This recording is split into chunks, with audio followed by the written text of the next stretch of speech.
So, day 5. The medicine that they gave me for those risen levels, I can actually feel it doing what it's supposed to do. Um, Today I haven't had any pain in my upper, like going up into my shoulder. I've been able to sleep better the past couple nights. I've been able to eat better the past couple days.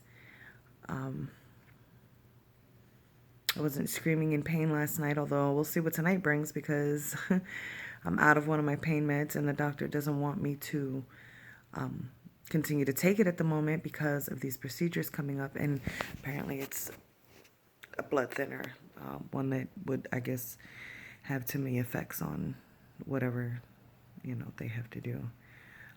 I did get a call for another appointment. I knew that was coming. Told y'all it was coming. I knew. So Monday I go and they're going to put the line in here for my chemo. So that should be starting soon. Tired though. I am tired. Feeling very drawn today. Got a lot on my mind. A friend of mine asked me in one of the support groups I'm in, have I taken time to really process this myself? As opposed to being busy telling everybody else that I'm okay and I can make it. Have I taken time to process it? And I admit that, when they first started talking about it, I had a moment where I broke down a bit and I cried a lot. I was really scared. But since they told me, I've just been, I guess, kind of numb. Just trying to push it aside and not let it get to me because, I feel like I'm in this stubborn mode right now where it's like I don't have time to sit there and worry about what I'm feeling emotionally when I've got all of these appointments going on and I need to stay focused on getting better.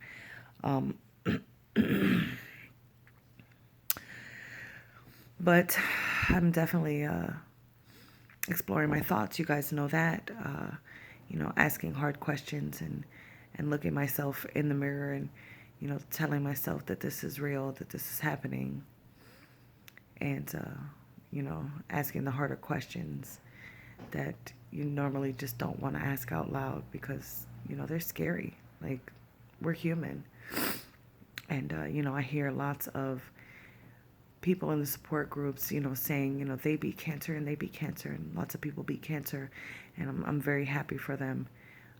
The reality is not everybody is so lucky. And all I can do is pray that I'm one of the lucky ones. I've talked to people that have had the same cancer that I've had, even had it at more advanced stages, and they came through all right. And that just gives me a lot of hope, too. And, for a moment, it's almost too scary to hope. But you have to. If you don't have hope, what do you have? Then what are you fighting for?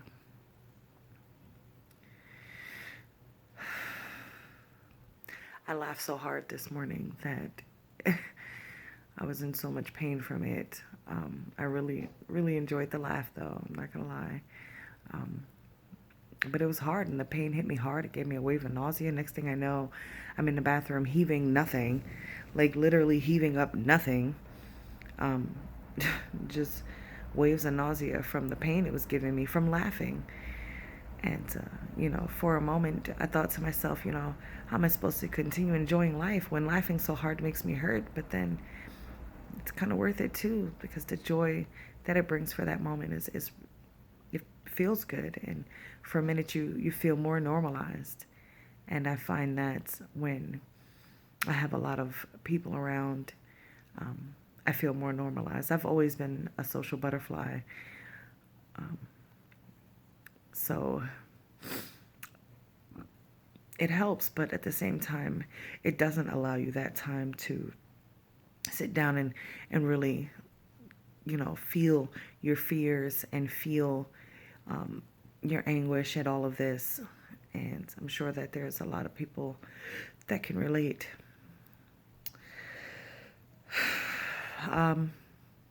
Haven't gotten any tips yet on the cold cap or the acupuncture pillows, or even tips for sleeping. I hope you guys will keep those in mind because they sure would help. The past couple nights, though, with this new med, I have gotten more sleep than I have in quite a while, thankfully. It helps. I'm still puffy, though. I can see that, but I'm awake and I'm alive, and that's what matters. And every day, that's what matters. My baby, my daughter is, trying to get it together so she can, rearrange her schedule and come with me to some of my appointments. I hope she will. My oldest daughter is, going to be back home soon, and that'll be a huge help too. My husband is, he's been great. He stays up with me when I can't sleep, and he allows me to ask the hard questions, even though he can't answer them either. But it's good to vocalize it more than it is to keep it inside, to be honest.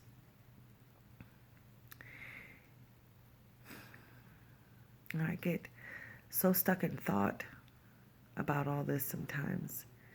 And, there's a part of me that is wanting to just keep doing what I've been doing. And, staying home all the time does get a little monotonous here and there, especially when you're home alone and in pain at that. Everybody is going about their normal lives and, doing their normal things, and you're stuck home and in pain with this thing growing inside of you that is so different from anything else. Hey, I've almost got a pregnant type pop belly, but there's no baby to bring joy at the end of it. And I can say it's the first time my belly's been this popped out, and all I wanted it to do was be rid of what's inside of it. But then again, this ain't no baby. I may have named my opponent, but it sure ain't no baby. And I named my opponent, my tumor. I named it Charlie, because it's easier to name my opponent so that I know who I'm fighting. And I don't know if it'll help anybody out there too. Maybe give it a shot. Name your opponent. This way you have a name to it. You're not just fighting non-Hodgkin's lymphoma. It's Charlie. Charlie represents the entire cancer and everything that's going along with it. All of the drawbacks. And I can't say, I enjoy